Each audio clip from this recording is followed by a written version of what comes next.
Mu kitundu ky'e Kamuli abantu ab'enjawulo bali mu kuyooyoota olubiri lwa Isebantu William Gabulana Diope olusangibwa ku kyalo Budumbula era nga wano wasibuka Wilberforce Kadumbulana Diope jjajja wa Kyabazinga ono. Abayizi b'essomero lya Kyabazinga College ssaako n'abakozi okuva ku disitulikiti be bamu ku abo abakwasizza omulimu guno amaanyi. It's like a contribution to the ceremony nti tulina obwagazi eri Kyabazinga we. Sanufu nti ayijja kufuna omukazi inneife kati awo kyova tusazeewo tuyide tukiriininga. Waliwo abasaawo oluggya abalala bazimba so nga abandi bali mu kusiga langi ebizimbe ebiri wano. Twasaawa twakiryalinga ensikosike eyaliwo ogwokubiri twaida twasanusaamu ku abaali balikola ng'era ne gurupu eyindi bwekola so saawa dino tuyidye era tubone nti obukyafu obuli wano mu bugira nga bw'oli kubona ebityanka ebirimu tulikubye ebudumbula kubanga abantu twena tunaageraga obusoga bwona tibuwere bugembe ku lw'omukaaga ate nga mwena bemwidi nti empeta bamala okugaita omuntu empeta afuluma ekanisa kayiyawo ekiwulo abantu abaidye ku mukolo gwe ife baba ali tugabula matobo mu bitundu yetuli. Bano basuubira omulimu guno okugujjako engalo ng'embaga ya Kyabazinga tenaba kutuuka. Tuli kufuna abantu abali kwidanga ekyeyendere olw'okwenda baba olw'okwenda obusoga baida bayoyoota olubiri baba ajja okutuuka nifu okutusanukirewo nga bayondera. Tutegezeddwa abantu b'omu kitundu kino nti olunaku olw'omukaaga Kyabazinga wa Busoga William Nadiope Gabula owookuna asuubirwa okuva mu kifo kino ku makya ku lw'omukaaga nga 18 okwolekera Christ's Cathedral e Bugembe gy'anagatibwa ne Inebantu Jovia Mutesi. Ate ku lubiri olukulu olw'obwa Kyabazinga olusangibwa e Bugembe eno nayo wetutuukiddeyo ng'enteekateeka zitambula bukwakku.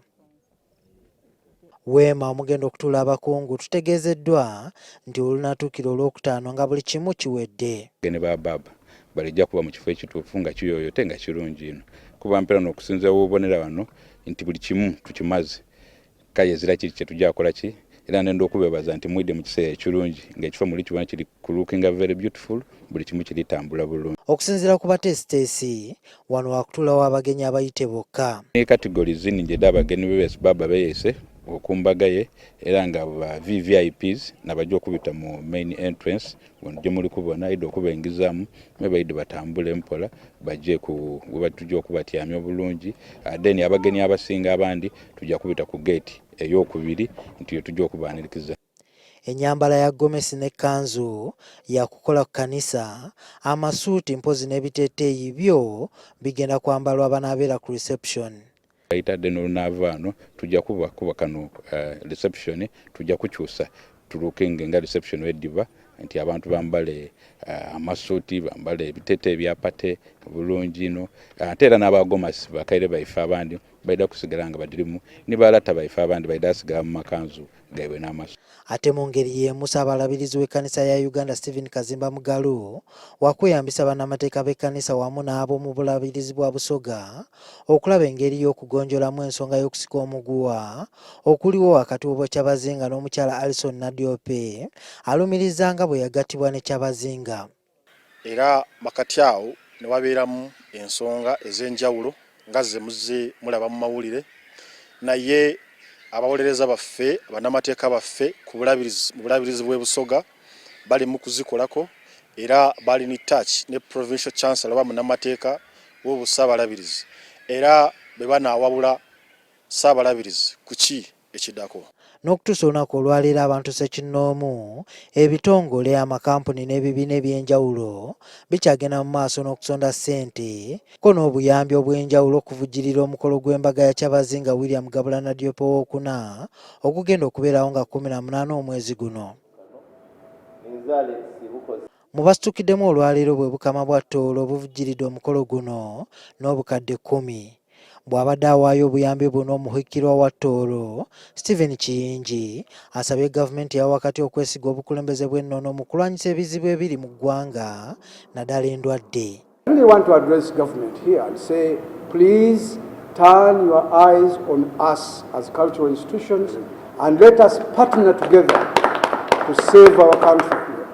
Katikkiro wa Busoga Joseph Muvawala asimye abantu bonna abasitukiddemu okukwasizaako bwa Kyabazinga n'akakasa ng'omukolo guno bwe gunaatera okukuba oluku mu mutwe mu nteekateeka zonna.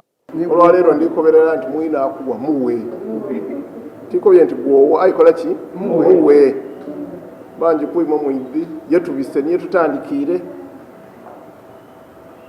ekindi olwaleero kikitono mutawala miliyoni 10 ayi mubale kyekitegeeza niki.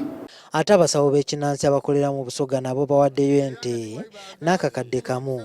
Nkirize 18 alye anwanwe ayigute musagaluke ayi mutatuuma lukomera ekigambo ekyo nakyogera. Bano baliko n'emikolo gye bakoze nga basaba emikolo gino gitambule bulungi ne bajjajja babeewo nga gigenda mu maaso. Mu balala bawaddeyo olwaleero mulimu aba Equal Opportunities Commission, Uganda Professional Science Teachers Union ne munnamateeka Fred Mwema. Juma Kiria, NTV, Jinja.